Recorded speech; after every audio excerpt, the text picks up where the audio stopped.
Flipkart grocery থেকে আজকে কয়েকটা জিনিস নিলাম। অর্ডার আগেই করেছিলাম, এলো আজকে পার্সেলগুলো।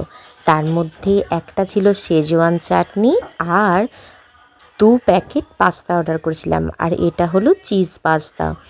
সত্যি বলছি, ফ্লিপকার্ট গ্রসারিতে যে এত কমে জিনিসগুলো পাওয়া যায়, না দেখলে কিন্তু বিশ্বাস হবে না। আর এখানে নিয়েছি একটা কাসুন্দি শীতকালে গরম ভাত দিয়ে খাওয়ার জন্য, আর এখানে নিয়েছি আর 1 প্যাকেট পাস্তা। মোট 400 গ্রাম করে 800 গ্রামের 2টো প্যাকেট নিয়েছি।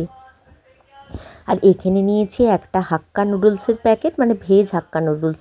শীতের সন্ধে এগুলো বানিয়ে খেতে কার না ভালো লাগে বলুন, তাই এগুলো অর্ডার করেছি। আর যখন কম দামে পাবো তো নেবো না কেন। আর নিয়েছি 2 প্যাকেট ম্যাগি, আর এখানে গরম গরম স্যুপ খাওয়ার জন্য 2 প্যাকেট স্যুপ।